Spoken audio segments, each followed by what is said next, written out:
Hello. After a brief pause, my daughter Emma answered the phone. She sounded oddly nervous, and I couldn't help but ask, "Emma?" "It's Mom. Where are you right now?" Who is this? Mom is right next to me. I thought Emma might be playing a prank. She wasn't the type to do such things, but kids grow up quickly. Perhaps she had picked up some mischievous behavior without my knowledge. "Emma, what's going on? Pranks like this aren't okay." It's not a prank. Mom is here next to me. My mom, she's gone. Then who is this a mom? Mom is my new mom. With those words, everything became clear. My name is Natalia. I'm currently a freelance writer. I married my husband, Miles, 7 years ago. 2 years later, we welcomed our daughter, Emma. Emma is incredibly adorable, and Miles and I have poured endless love into her. Despite our occasional arguments, it's safe to say that Emma has held our marriage together. I believe we'll continue living together until Emma grows up, even if it means arguing along the way. Mom, how are you feeling? Don't worry, I'm fine. Just a little tired. But there was one thing weighing on my mind: my mother back home. My father passed away a few years ago, leaving my mother living alone. She always respected my father, standing quietly behind him with a gentle smile. She left an impression of strength. However, after my father's death, my mother's health began to decline. I constantly worried about her. If only I could visit home more often, but it's quite far from where we live. Whenever possible, Emma and I went home to my parents' house, and when it wasn't, I checked in with her over the phone. Since I'll likely be able to come home this week, if there's anything you need, please let me know. You don't have to worry so much about me. As my mother said this while smiling, she seemed quite frail, and an unpleasant premonition lingered in my mind. Unfortunately, that premonition turned out to be true, and soon my mother spent even more time lying in bed. Around that time, it became difficult to visit home in sync with Emma's nursery schedule. I started making solo trips back home, leaving Emma in Miles' care. Sorry to bother you, but can I ask a favor? Despite feeling apologetic, I asked Miles in that manner.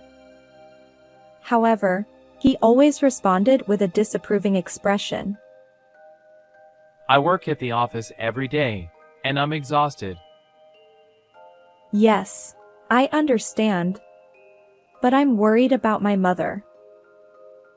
Just because you're worried about your mother, does that mean you can neglect your duties as a wife? It's not like that. Miles sighed conspicuously.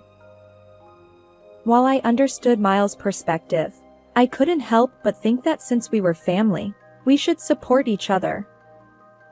After all, I wasn't a stay-at-home mom. I worked as a writer and sometimes had to travel for assignments. It wasn't just Miles who faced challenges. But then, something unexpected happened with Miles. Leave Emma to me. Huh? I've been thinking. You're working so hard. Besides, taking Emma with you every time you visit your parents' home must tire her out. Well, yes. And since you're a freelancer, you have more flexibility alone. It's more practical for me to take care of Emma. That makes sense. For some reason, Miles enthusiastically volunteered to look after Emma. I was taken aback by his sudden change. I wondered if I could truly entrust Emma to him. But Miles had always adored Emma, and at that time, my mother's health was deteriorating significantly. So, I decided to leave Emma in his care until my mother's condition improved a bit. In hindsight, that decision was a mistake. Now, all I feel is regret. After that, I became extremely busy, spending more time on work-related trips and at my parents' house than at home. The act of carrying my laptop while visiting my mother was quite burdensome, but thanks to Miles taking care of Emma, it became much easier. However, during that time, something seemed off with Emma. "Emma, what were you doing today?" I was out with Dad. Since Miles started looking after Emma, she began acting strangely distant toward me. When I asked her anything, she avoided eye contact and nervously answered. I wondered if Miles had influenced her somehow, but when I asked Emma, she simply replied, "It's nothing." Even when I tried to confront Miles, he just got angry and said, "There's nothing going on." Juggling caregiving and work, I couldn't dedicate much time to this issue. Besides, Miles seemed oddly intent on keeping Emma away from me. Something must be going on, I thought, but I couldn't take action. Then, one day, I received a sudden call. My mother had collapsed. It was a stroke. Ironically, it happened the day after I returned home from visiting my mother. I rushed back to her house. Fortunately, someone saw my mother collapse in a public place, and she was quickly taken to the hospital. Unfortunately, the damage was severe, and she passed away. I stayed at my parents' house, handling various arrangements. My mother lay on the bed, seemingly asleep, and it was hard to grasp that she would never wake up. But the reality was that she was gone, and time moved forward regardless of my feelings. When everything was prepared, I contacted Miles to attend the funeral. Can I skip it? What? I have an important job the next day. It's a family funeral. Can't you take a day off if you explain the reason? She wasn't my parent. Why would you say that? You're so annoying. Fine, I'll go on the day of the funeral. After Miles hung up, I sat there, a mix of anger and disbelief. Even with a busy job, isn't it natural to be there for family during times of sorrow? Miles had hesitated even about attending the funeral. Naturally, Miles didn't help with the preparations. Instead, my aunt and her daughter and her husband volunteered to assist on the day of the funeral. There were many things I didn't understand, and I would have been lost on my own. Thanks to them, I managed to complete all the arrangements, but I felt utterly exhausted. I'm incredibly grateful to my aunt's daughter and her husband, even though they were practically strangers. As for Miles, he arrived just in the nick of time for the funeral and left immediately afterward. Whenever relatives asked about him, I'd vaguely smile and say, "He's a busy person." After the funeral, I planned to return home right away. I felt I needed to resolve things with Miles.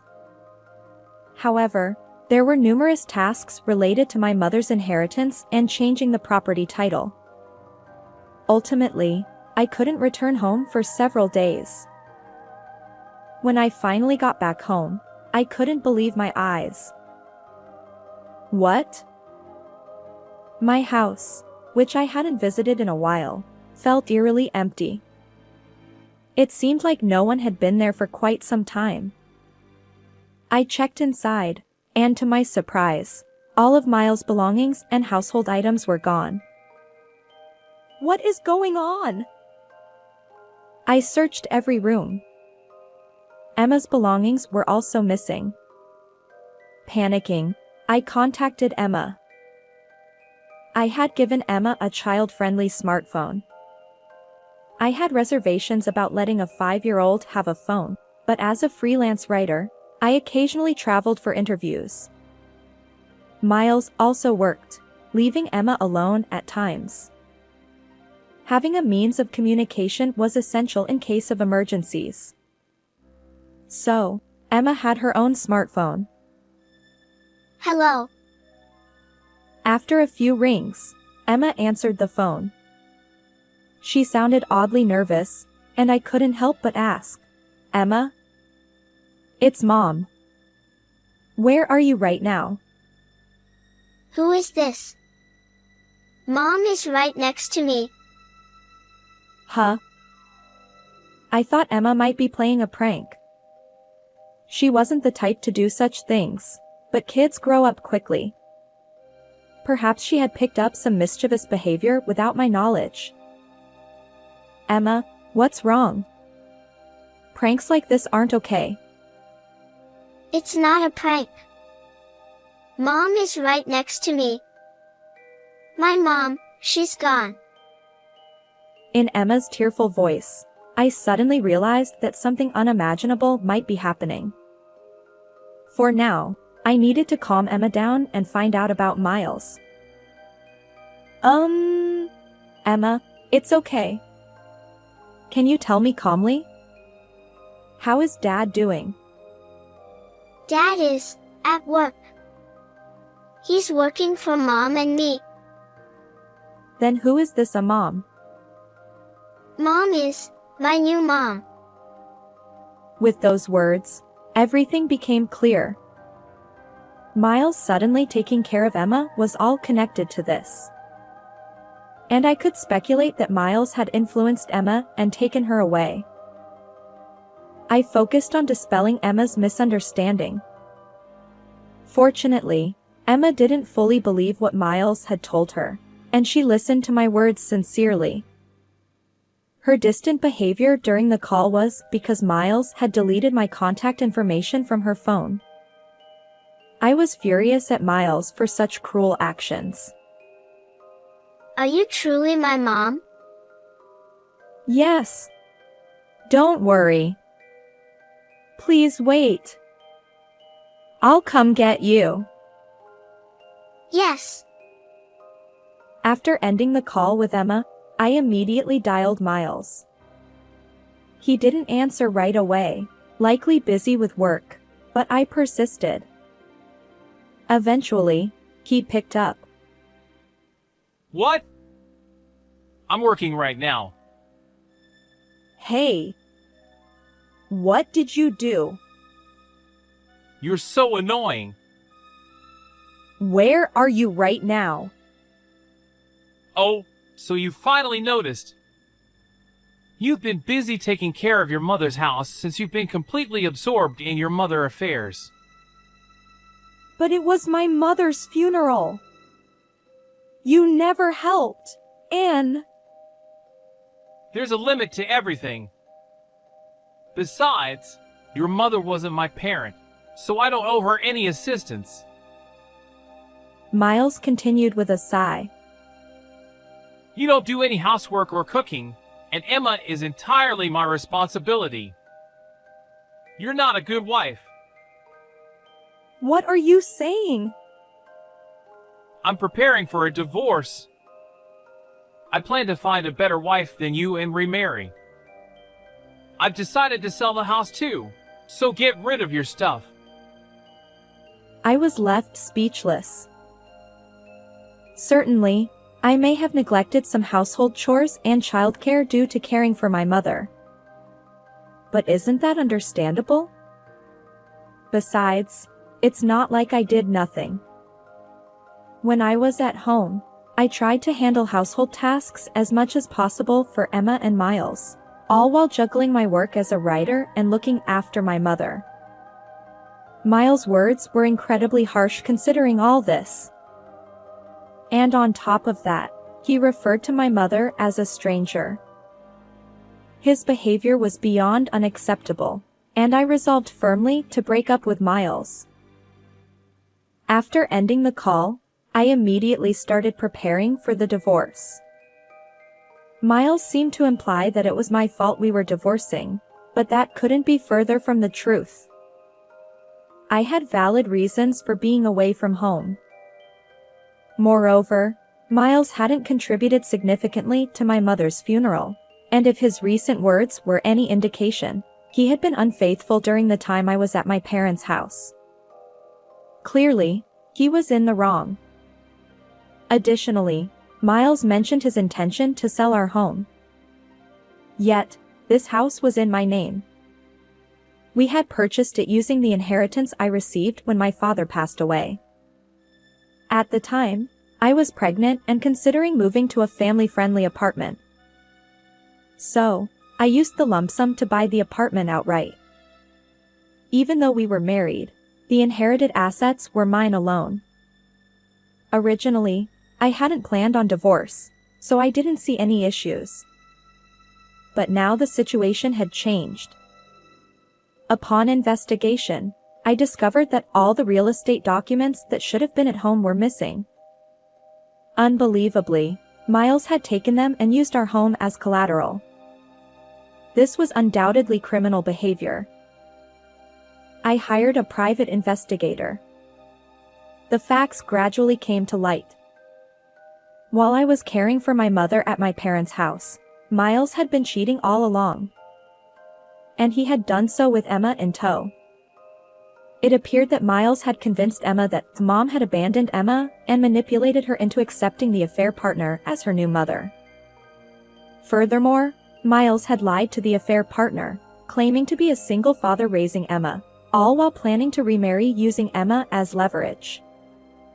To make matters worse, he intended to use the money from selling our home to build a new one with the affair partner. Miles' actions were beyond reprehensible, and I felt nauseated by them. First and foremost, I had to reclaim Emma. With that determination, I immediately took action. I consulted a lawyer and filed for a court case. During the trial, Miles was quite reluctant to relinquish custody of Emma to me. I have more financial stability. Well, I earn enough to provide for Emma comfortably. Our discussions reached an impasse. However, Emma's words became the decisive factor. I want to live with Mom. Respecting Emma's wishes, I gained custody, and we proceeded with the divorce. At that time, I decided to claim compensation for the affair-related emotional distress and child support. Wait a minute! What does this mean? By initiating the legal proceedings, Miles was exposed for not having divorced as he claimed. Consequently, the affair partner also accused him of fraud and demanded compensation. As a result, Miles now struggles financially due to payments for emotional distress to me and child support, as well as compensation to the affair partner. Currently, he supplements his income from his main job with late-night part-time work, barely making ends meet. It's entirely his own doing. On the other hand, Emma and I moved to a location near elementary and middle schools, close to the train station. I considered Emma's growth process in our decision. Fortunately, besides the compensation and child support, I have my mother's inheritance and earnings from my writing. I won't face any difficulties until Emma reaches adulthood. I regret trusting Miles and allowing Emma to experience such unpleasant memories. Moving forward, I hope we can create happy moments together. How did you like this story? If you enjoyed it, consider subscribing to my channel. See you in the next video.